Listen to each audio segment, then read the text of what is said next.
আসসালামু আলাইকুম, good morning guys. কি অবস্থা, কি অবশ্যই আবার তো আজকে ঘুম থেকে উঠলাম প্রায় 1টার দিকে। অবশ্যই এর আগেও উঠছি, উঠে আবার শুয়ে গিয়েছিলাম, ঘুম ঘুম পাচ্ছিল। তাই তো আজকে সকাল থেকে নাকি কারেন্ট নাই, তো আমার ফ্যানটা রাত থেকে চলতেছে, এটা নিয়ে আমার আম্মু চিল্লাচিল্লি শুরু হয়ে গেছে সকাল থেকে। তো সকালে ঘুম থেকে উঠে ফ্রেশ ট্রেশ হয়ে ভাত খেয়ে নিলাম, তারপর 1 কাপ চা আনলাম। তো লামিয়া এখানে পড়ালেখা নিয়ে খুব ব্যস্ত, ওর নাকি পড়ালেখার চাপ পড়ছে। তো কালকে রাতে আমার কাজিন একটা মেসেজ দিছিল, ওর সাথে ওর কালামনির ওইখানে যাওয়ার জন্য। এখানে পাহাড়টা আছে, তো আমি না করে দিছিলাম, কারণ আজকে আমার একটা ফ্রেন্ড চলে যাবে বিদেশে, ওর সাথে দেখা করব। তাই পরে দুপুরের দিকে ওরা আবার মেসেজ দিলাম, ওরা চলে গেছে নাকি বলতেছে, যায় নাই। তো আমি বললাম যে আমি সহ যাব। তো এর মাঝে আবার আমার ফ্রেন্ড ওইটাকে আমি মেসেজ দিলাম, আল্লাহ হাফেজ বললাম, কারণ হয়তো ওর ওইখানে যাইতে পারবো না, এটাই ভাবছি। পরবর্তীতে দেখা যাচ্ছে যে আমার কাজিনরা বের হইতে অনেক লেট করতেছে। পরে আমি আবার আমার কাজিন একটাকে নিয়ে বাইক নিয়ে বের হয়ে গেলাম আমার বন্ধুর বাসায় যাওয়ার জন্য। তো ওইখানে গিয়ে ওর সাথে দেখা সাক্ষাৎ করলাম, ওরে বিদায় জানাই আসলাম। অনেক বেশি খারাপ লাগতেছিল।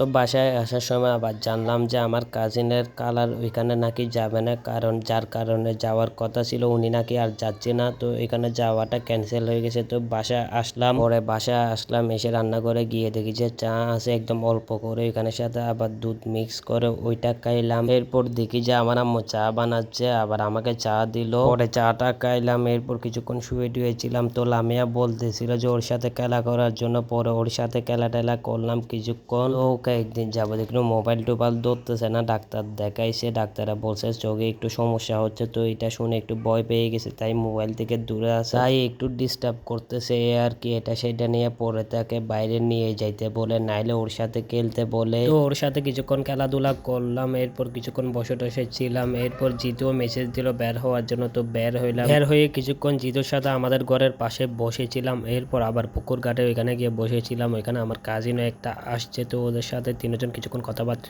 বললাম। এরপর আবার আমার একটু মধুরঘাট যাইতে হবে। প্রথমে ভাবছিলাম বাইক নিয়ে যাব, তারপর জিতুর বললাম যে হেঁটে যাব নাকি বাইক নিয়ে যাব। তো পরে আবার কাজিন থেকে বাইক নিয়ে বের হয়ে গেলাম মধুরঘাট যাওয়ার উদ্দেশ্যে। তো বাইকের হ্যান্ডেলটা চেঞ্জ করছে, আগের হ্যান্ডেলটা আমার হাত ব্যথা করতে, এখন এই হ্যান্ডেলটা দেখে অনেক ভালো লাগতেছে, চালাইতে অনেক কমফোর্ট। রোডে এই টেসলার জন্য আরেকটুর জন্য অ্যাক্সিডেন্ট হয়তো, পরে আমার মাথা ধরে গেছিল, পরে আবার কিছু বলি নাই, মাথা ঠান্ডা করে চলে গেছিলাম। তো মধুরঘাট যাওয়ার কারণ হচ্ছে যে ওষুধ নিব আমার আম্মুর জন্য, আর তাছাড়া কিছু বিস্কুট টিস্কুট কিনবো।